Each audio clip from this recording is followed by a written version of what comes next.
This one threw me off actually. When I first saw the can, it just looked awesome. And I saw that. That is a Celtic symbol for grandmother.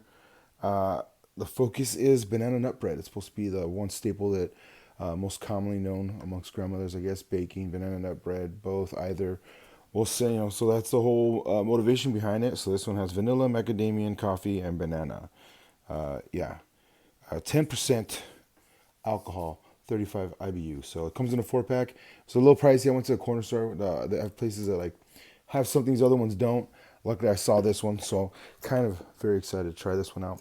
So if you see this one and this doesn't get you, let's see if helping describe what's going on with the beer helps you out. So anyone that likes stouts, porters, coffees, all that, you're probably already there, probably already interested, probably already have it. Anyone else? Let's see if it's something you're going to think about, question about. If you're still learning your porters, mostly the grains can be anything, and the yeast can differentiate. But what's supposed to be the main separator for stouts is it has to have toasted grains. And so if you get beautiful dark color from the porter, but none of them are toasted, that's the main divide that I've been figuring out. It took me a while to figure out. Some people kind of knew, but the other thing is the yeast, because you can still make the. I don't know if there is a yeast that does that, but the one that I knew and read about, the article said that it was lager yeast that makes a porter. So for me, it's supposed to be a lager and an ale. That's the main difference. But then it ended up being the grain that splits it up. So there will be some porters that have toasted grains and really remind you of a stout, but they're a porter, and there's stouts are just stouts. They'll just be very light, but they definitely have a distinct dark silkiness to them, and the other ones will be more toasty.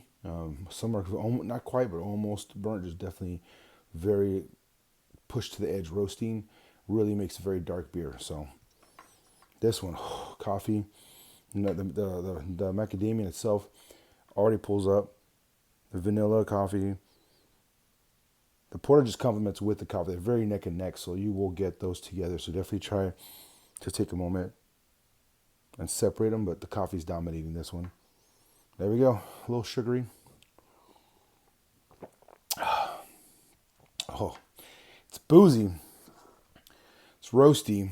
The macadamia kind of swirls in there, and then it has a very smoky campfire finish going on. So it's going to be very dark. Comes off a little light, but definitely good body. So some people will be like, poof, this is a heavy beer. And the ones that usually enjoy heavy beer will be like, man, this is pretty solid. They're going to feel a little more refreshing about it, even because it just seems a little more silkier. But it is a 10%er, so it's definitely going to have a little when it hits your gut. So, wow. Very good. Whoever's grandmother made this banana bread, you better be careful. Ah, good Lord. Yep. Getting that sweet coffee, malty porter, then the macadamia and the vanilla kicks in the background, and it fights back and forth with the booziness itself. Because 10%, you're going to start getting a little slight tingly sensation from the alcohol, and the grain itself is going to help complement that and give it a little spice kick, just the way it reacts on your tongue. So I'm gonna give one thumbs up only because it's not that I like it or don't like it. It's that if I recommend this to somebody, chances are very high they're going to be overwhelmed. They're going to catch a lot of the booziness and the roastiness, and they might not truly enjoy it. They're like, "Oh, that's pretty good," But for me personally, solid, solid. Especially my girlfriend, I got this. She had one. She loved it. She liked it. It was very in depth for her. It was really what she seeks in a stout, anyways. She's enjoyed coffee porters and things like that. So, liking stouts, liking the smokiness. Since this is a porter, she gets that smokiness. It's very familiar. It comes off more strong to her. The booziness she gets off right away. I know she tasted that. So in the end, it ended up being a winner for the porters, but definitely hitting more on a darker, heartier side of the beer spectrum. So seems 35 IBUs. I would say it's a little more. The alcohol will over accentuate that bitterness. So some people, it'll work, you'll love it, and other people will be like, it's too much. And they're like, are you sure there's 35? It just seems like there's more because you got to separate what is the slight boozy burn, what is the smokiness, and then what is the actual bitterness from the coffee and porter itself. The yeast, It's in there. I know it's like I'm aware of it. I just can't describe how it lingers in there. I can't give it a separate thing. Once you have more beers and more yeast, you understand some more yeasts are a little bready or add contribute to that with the grain, and it's that little funk, that little. It's just when you boil. Like I made beer, so when you boil that wort, you get where that's all the malt, that's all the sugar, that's all the grain, and then you add the hops, and you get that bitterness, you get that floral, and then once you ferment it with the yeast, then you get that funk, and it just contributes, but joins the beer and becomes one, and it's in there. It's just one. Whew, it does give a little punch at the end.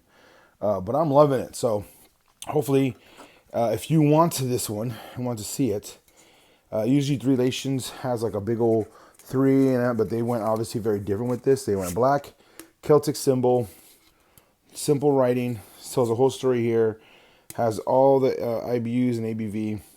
So I did not recognize it, but I will definitely, I had to look at the, thank goodness I looked it up. So I will tag them on it, and obviously they'll see that I had it and I loved it, and hopefully that I described and let everybody know this is, if this is something they want. Off the bat, if you know your beers a little bit, you're just gonna know if you want it or not. Anybody else who's like, do I want it? I would not recommend this for a beginner porter or a stout person. Definitely get some porters, get a couple stouts, just compare them. It just gives you a good familiar line to start with, and then you can jump from there. For me, this is almost like right in the middle of Porter Stout Town and like barreled age, but it wasn't barreled age. It just has booziness, a lot of heavy malt, smoky. You know, it's been sitting. It's just strong, and then you got the more refreshing, lighter, common ones that can be drank every day and enjoyed every day, and they have similar qualities, but they're definitely lighter and more casual. So hopefully that was enough to help you out, but I'm gonna help myself out, and I'm enjoy the rest of this. So for now, Prost, thank you, Three Nations. Have a good evening.